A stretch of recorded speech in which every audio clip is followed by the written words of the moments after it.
Я очень доволен компанией Byter, она делает реально замечательные вещи. Но вот эти тиски, мне кажется, полный провал. Что скажешь, Олег? Я полностью с тобой согласен. Всем привет, дорогие друзья! Меня зовут Антон, и вы снова на канале Супер Арбалет. Сегодня речь пойдет о лучных тисках, в которых мы обслуживаем обычно луки. У меня тиски Byter, а у моего товарища Олега самодельные тиски от какого-то человека из Краснодара. Да, к сожалению, не помню, как его зовут. Всем привет! Ну и давайте мы объясним с Олегом, что это за тиски и вообще нафига они нужны, да? Правильно, Олег, я так думаю? Чтобы мало ли некоторые люди не знают. Ну да, конечно. В принципе, это для тех людей, кто занимается настройкой лука, это очень удобная и очень полезная штука, потому что она реально позволяет настраивать лук гораздо удобнее и гораздо быстрее. Суть в чем? Вы можете зафиксировать свой лук в любом положении, и при этом у вас останутся обе свободные руки. То есть для того, чтобы вам настроить полочку, да, или прикрутить прицел, вы поправили, поставили, и у вас, соответственно, лук висит, вы прислоняете и прикручиваете, что вам нужно. Просто облегчает работу с луком. Не скажу, что это супер важная обязательная вещь в арсенале каждого лучника, но достаточно удобная. По идее, если не говорить про это. Давайте объясним, как это все работает.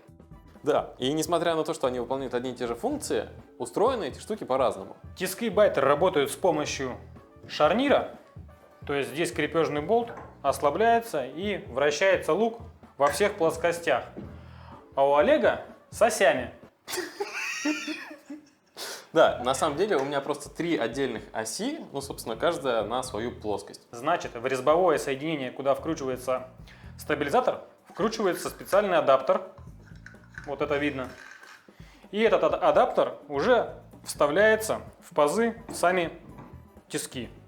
Вот таким образом. И все. У тебя, Олег, как работает? У меня принцип примерно такой же, только вместо пластикового соединения сразу металлический шарнир. Ну, металлическая ось у меня же с осями. Соответственно, крутили и также уже вставляем и фиксируем, как нам нужно. И что мы можем заметить? Что все, что пластиковое, ну вообще, вот на мой взгляд, имеет свойство быстрее ломаться, чем вот это вот с осями, но железное. Ты согласен? Да, и еще хотел сказать то, что металл, он все-таки жестче и он не болтается как пластик. То есть, если ты даже сделаешь очень жесткое, упругое пластиковое соединение, где все одно плотно входит в другое, то пластик, за счет того, что он сам по себе упругий и гибкий, все равно будет болтаться и будет возникать люфт, потому что, ну, луки, они достаточно тяжелые, все равно это там несколько килограмм. Ну да, кстати, вот я здесь это и заметил, что какая-то вот дополнительная вибрация, когда я даже ты ставишь, что лук чуть-чуть так оп, болтается. И это еще у тебя без удлинителя, без твоего, потому что у меня длинная ось, опять же, металлическая.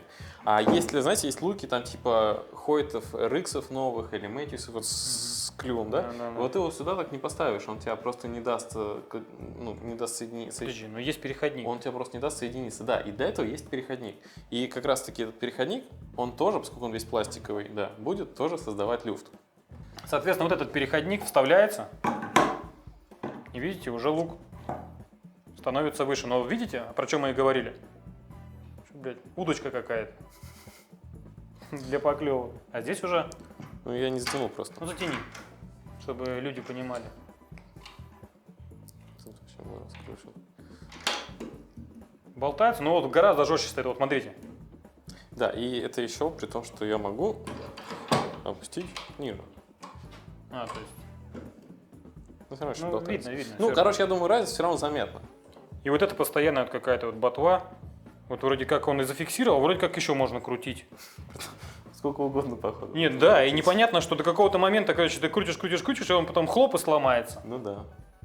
Что это все пластиковое, поэтому я и говорю, что это не самая как бы лучшая штука от Byter, что вообще делает Byter.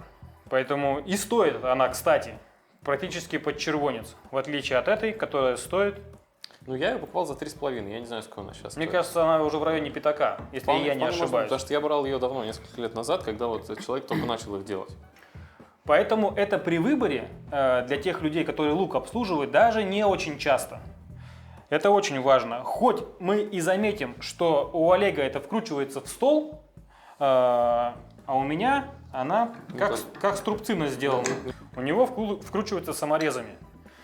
Но вот за этот как бы фиксацию столько денег отдавать. Я говорю, потому что я, на самом деле, у себя к столу не прикручивал. Я также взял вот отдельно струбцину, не строительную от лампы, ну, знаете, лампа, которая к столу крепится. Как раз вот таким же способом у меня валялась, я нашел и на нее притянул к спутнику, к прессу своему, и у меня на прессе так эта штука и стояла все время.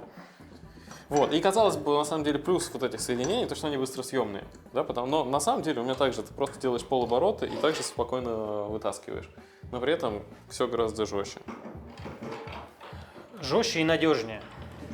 Жестче это очень важно, а надежнее еще важнее. Мы не то, что мы как бы рекламируем, да, мы просто вам рассказываем, с чем сами сталкиваемся в работе, практически там в ежедневной.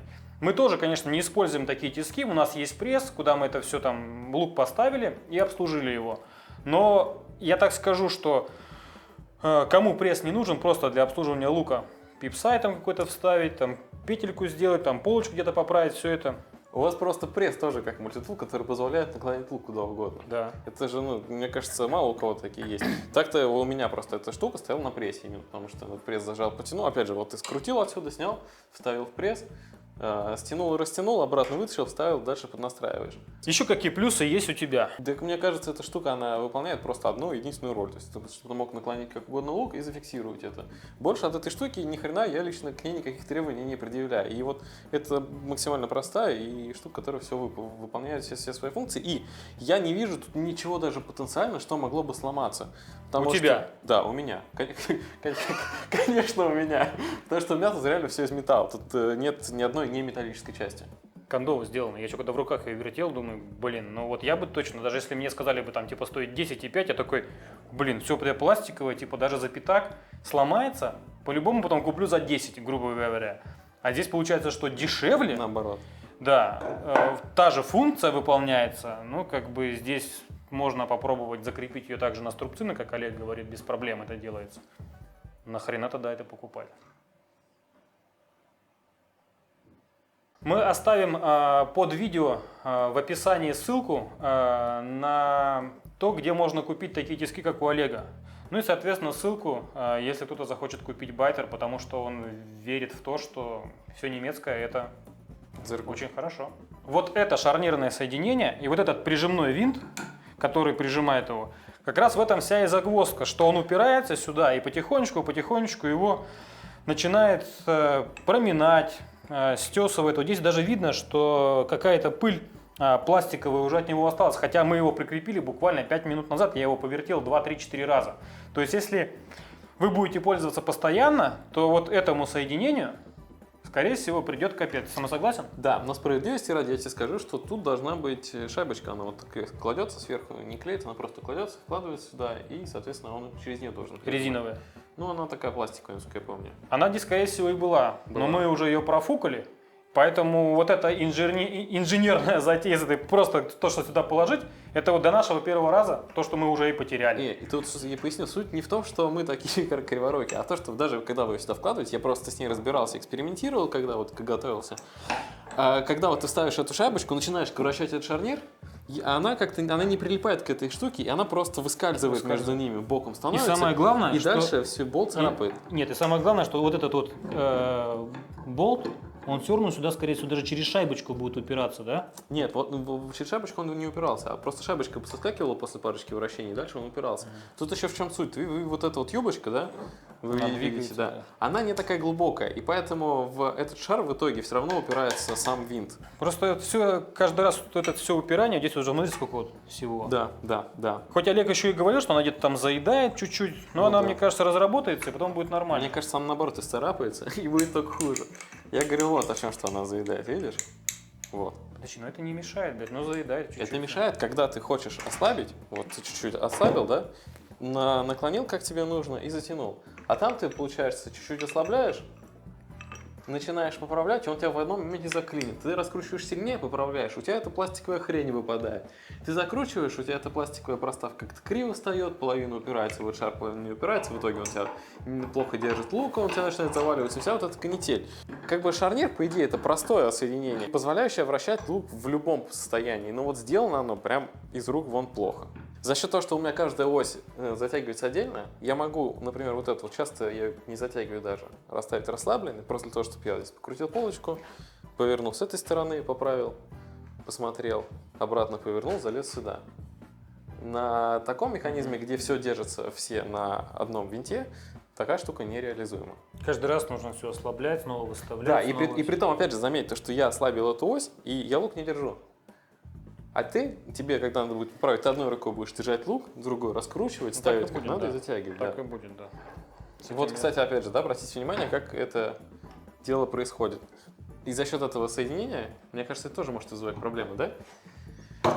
Когда ты берешь за лук, и вместо того, чтобы поправить эту штуку, у тебя лук снимается с крепления. Кстати, да, и сейчас мы покажем, что когда мы на удлинитель ставим, вся вот эта вот хренотень, она просто раскручивается.